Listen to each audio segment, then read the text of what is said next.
Hola amigos, feliz tarde, bienvenidos a Argumentos, soy Rosa Colmenares y para mí es un placer saludarles como cada tarde en este espacio donde revisamos la información, el acontecer desde diferentes aristas para que usted tenga una visión crítica de hechos y de acontecimientos, hechos que luego llevaremos al análisis. Vamos esta tarde a revisar el panorama político nacional y sobre todo entendiendo también el contexto geopolítico en el que se desarrollan los acontecimientos. Vamos a arrancar de inmediato con Venezuela y una entrevista ofrecida por el presidente Nicolás Maduro al medio de comunicación internacional RT Noticias en el programa con el expresidente de Ecuador, Rafael Correa. Lo vemos en la página web de la casa Globovisión, www.globovisión.com, y allí ampliamos. Maduro denuncia que la gobernadora de Puerto Rico se suma a un plan militar contra Venezuela y vamos a revisar parte de las declaraciones del mandatario en este programa, donde decía que 85% de los miles de millones del narcotráfico internacional anual están en los bancos de Estados Unidos. Vamos a escucharlo.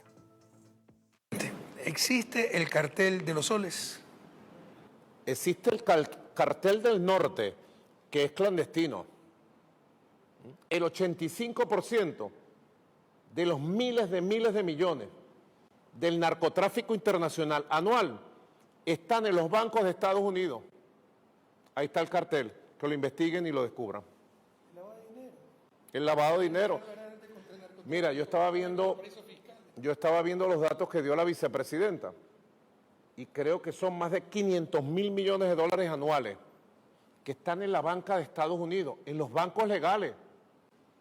Si ellos quisieran investigar un cartel, que investiguen el cartel del norte, porque allá es que desde Estados Unidos que se dirige todo el narcotráfico de Sudamérica y del mundo, porque también dirigen el narcotráfico del opio, etcétera, etcétera. Es en los Estados Unidos que están las mafias, que están los verdaderos carteles. Esto decía Nicolás Maduro en el programa con el expresidente de Ecuador, Rafael Correa. Entre tanto, acá en Venezuela han seguido las reacciones. El ministro de Defensa, Vladimir Padrino López, nuevamente se dirigió a los medios de comunicación, esta vez para advertir que se trata de una guerra de desinformación. Y también vamos a revisar parte de los argumentos que él esgrimía, con lo que ha denunciado un falso positivo. Vamos a revisar en el portal de la casa web www.globovision.com.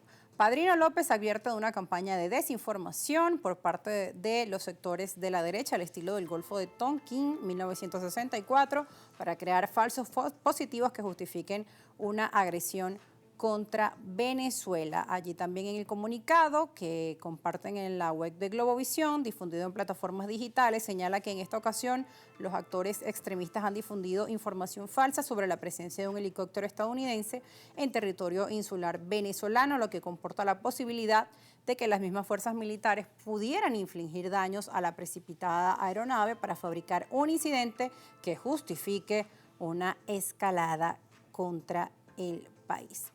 También las reacciones en el continente han continuado, esta vez del país vecino de Venezuela, Colombia. Su presidente Gustavo Petro criticó y rechazó el despliegue militar de Estados Unidos en el Caribe y dijo que Colombia no se prestará para ningún tipo de agresión contra suelo venezolano. Vamos a escucharlo.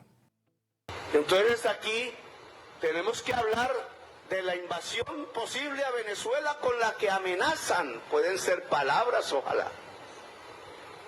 Colombia no prestará su territorio para ninguna invasión de un país vecino ni ninguno de sus hombres, a menos que sea apátrida y genocida. ¿Cómo vamos a permitir una invasión a Venezuela?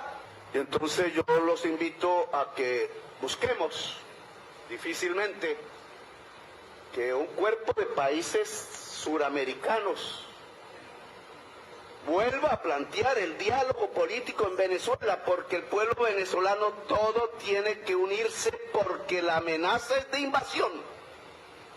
Y si es una invasión extranjera en América del Sur, nadie que sea de América del Sur debe apoyarla. Este tema pues sigue ocupando la atención del mundo, reacciones en el continente. También la Asociación Americana de Juristas ha dicho que este despliegue militar de Estados Unidos en el Caribe Sur pues constituye una amenaza y compromete el Estado del Derecho internacional. Vamos a revisar esta información que también la pueden encontrar en la web de Globovisión en un comunicado difundido este lunes. Lo vamos a revisar donde pues esta asociación advierte que la presencia militar compromete el Estado de Derecho internacional bajo el pretexto de la lucha antidrogas en una acción que pues han advertido que es grave. Además, en el documento enviado a la Oficina del Alto Comisionado de las Naciones Unidas para los Derechos Humanos, la asociación señala que este despliegue además tiene un impacto directo sobre toda la región del Caribe y de América Latina. Vamos ahora a revisar, entre tanto, cuál es el contexto internacional en el que se desarrollan estos hechos y acontecimientos. Recordemos que Rusia y China pues también han rechazado este despliegue en el Caribe del Sur. Y en los últimos días pues también se han dado tensiones entre estas potencias, Rusia y China, contra Estados Unidos. Vamos a revisar la más reciente cumbre de la Asociación de Cooperación de Shanghái, donde estuvieron presentes los presidentes de Rusia, de India y de China, que también pues muchos analistas han catalogado que son jugadas en el tablero internacional en el marco de lo que se ha denominado un nuevo orden mundial. Rusia, China e India desafían a Trump. En la reciente cumbre de la Organización para la Cooperación de Shanghái se han unido en rechazo a la guerra arancelaria del presidente de Estados Unidos y han reivindicado la alianza y poder del frente multipolar.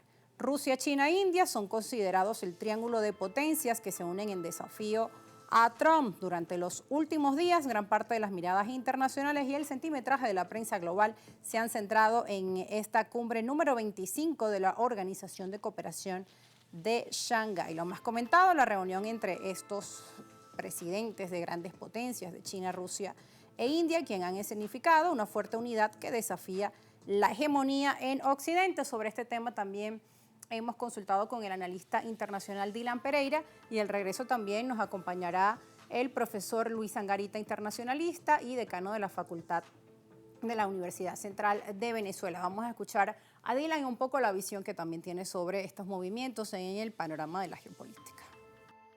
Demostrando así una estrecha cooperación entre Pekín y Moscú, a pesar de los esfuerzos de la comunidad internacional por alejar a China y a otros actores globales del sur global, tan importantes y relevantes como el caso de India, de Rusia, precisamente por la guerra de agresión contra Kiev, que ya pues suma más de 3 años y medio de hostilidades y se adentra prácticamente a un cuarto año de conflicto. Un encuentro que radicaliza, si se quiere, los polos diplomáticos que se están nuevamente configurando a nivel internacional. Por un lado, la Unión Europea sigue en esta crisis existencial por reafirmar su poderío o influencia geopolítica que ha perdido tremendamente, como lo han dicho pues varios líderes comunitarios e intelectuales, incluido Enrico Letta, y particularmente golpeada por la erosión de las relaciones transatlánticas con Washington. Pese a los esfuerzos de mediación del presidente Trump con Rusia, incluida la cumbre de Alaska que se celebraba en agosto de este año, pues la respuesta rusa del Kremlin ha sido aumentar los ataques contra Kiev. No se ve en el horizonte cercano un fin de la guerra, pero es un clamor internacional, no solamente por el altísimo e infinito coste humano que está representado, sino también por el costo financiero y humanitario de una guerra que ha costado pues más de 260.000 millones de euros de cooperación transatlántica hacia Ucrania.